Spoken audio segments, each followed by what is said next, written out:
গুৱাহাটীত ড্ৰাগছৰ বিৰুদ্ধে হিন্দু সেনাৰ অভিযান। হিন্দু সেনা অসম গুৱাহাটীৰ মহানগৰ সমিতিৰ লগতে হিন্দু সুৰক্ষা পৰিষদ আৰু কুটুম্ব সুৰক্ষা পৰিষদৰ সন্মিলিত প্ৰচেষ্টাত গুৱাহাটীৰ সদাব্যস্ত অঞ্চল চিৰিয়াখানাত এক অভিযান চলাই স্কুটিসহ এগৰাকী গাঞ্জা আৰু ড্ৰাগছ চোৰাং ব্যৱসায়ীক কৰায়ত্ব কৰিবলৈ সক্ষম হয়। দুৰ্ত চোৰাং ব্যৱসায়ী মৃণাল মিয়াক লগে লগে আৰক্ষীক চমজাই দিয়া হয়।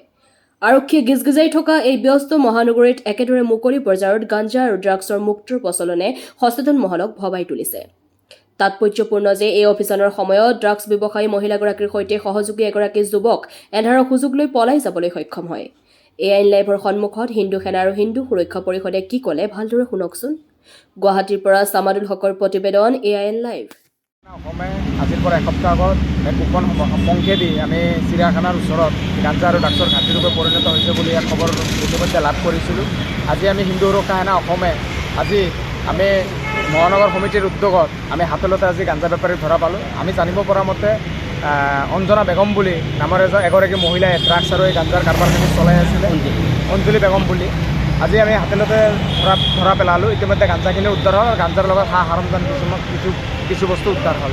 এতিয়া ঘটনাটো হৈছে যে এইখিনি অঞ্চলত স্কুল দুখন আছে, শংকৰদেৱ স্কুল আছে, আজি হস্পিটেল আছে, আজি হোষ্টেল আছে, কিন্তু এই ধৰণৰ কিয় গুৱাহাটী মহানগৰখন গাঞ্জা আৰু ড্ৰাগছৰ ঘাটিৰূপে পৰিণত হ'ল? তাৰ বাবে প্ৰশাসনৰ লগত স্থানীয় ৰাইজ আৰু দল সংগঠনক আমি অনুৰোধ জনাওঁ যে হিন্দু সুৰক্ষা সেনা অসমৰ পৰা সকলোৱে শিলডোল ভাঙি আহি গাঞ্জা আৰু ড্ৰাগছৰ বিৰুদ্ধে নৱপ্ৰজন্মক যাতে বচোৱাৰ এক সংকল্প হাতত লৈ আজিৰ দিনৰ পৰা আমি এই হিন্দু সুৰক্ষা সেনাই আমি গুৱাহাটী মহানগৰীত অভিযান আৰম্ভ কৰিছোঁ। আপোনাক কেনেকৈ ধৰিবলৈ পালে? আচলতে কি হৈছে, আমাৰ হাতত খবৰটো আজি এসপ্তাহ 10 দিনৰ পৰা আমি পাই আছিলোঁ। কুটুম্ব সুৰক্ষা পৰিষদ আমি কিবা সাংগঠনিক কামৰ কাৰণে অলপ ব্যস্ত হৈ থকাৰ কাৰণে আমি আহিব পৰা নাছিলোঁ। কিন্তু আজি আমাৰ পাক্কা এটা ইনফৰ্মেশ্যন আছিল যে এওঁৰ লগত যিখিনি ভাং আছে, ভাংখিনিৰ লগত তেওঁলোকৰ ড্ৰাগছো আছিলে।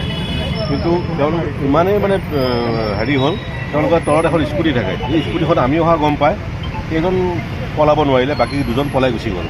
স্কুটিখনতো তেওঁলোকৰ ড্ৰাগছো আছে। সেইটো লৈ আমি কুটুম্ব সুৰক্ষা পৰিষদ সংগঠনৰ ফালৰ পৰা আৰু হিন্দু সুৰক্ষা সেনা আমি যৌথভাৱে এই অভিযানটো আজি সাফল্য কৰিলোঁ। 2 নম্বৰতে পুলিচ প্ৰশাসনক আমি এই আপোনালোকৰ মাধ্যমেদি আমি জনাব বিচাৰিছোঁ যে আজি চিৰিয়াখানাৰ এই পৰিৱেশ, এখন আগতে স্কুল আছিলে, ইয়াতে হোষ্টেল আছে, এটা ভাল পৰিৱেশ এটা আছে। এই পৰিৱেশটো আজিৰ তাৰিখত এই মহানগৰ এইখিনি জেগাত ভাং, গাঞ্জা, ড্ৰাগছ কিমান এটা ৰমৰমীয়া বেপাৰ চলি আছে। আজিৰ তাৰিখত মই কুটুম্ব সুৰক্ষা পৰিষদৰ ফালৰ পৰা মই নিজে কৈছোঁ যে এইখিনি দোকানত আজি পুলিচ বিষয়াসকলকো মই অনুৰোধ জনাইছোঁ যে এইখিনি ওচৰত যেন তন্নতন্নকৈ নজৰ ৰাখক। আৰু বহুত আছে ইয়াতে নাৰী দেহ ব্যৱসায়ৰ পৰা লৈ বহুত কিবা কিবি চলি থাকে। ৰাতি 10টা বজাত আপোনালোকে আহিব, মোৰ ঘৰ ইয়াতে, মই নিজে দেখিছোঁ। ইয়াত আহি ছোৱালী ৰখি থাকে। এনেকুৱা ঘটনা এইখিনি জেগাত হৈ আছে। দিছপুৰ থানাৰ আণ্ডাৰতে পৰে।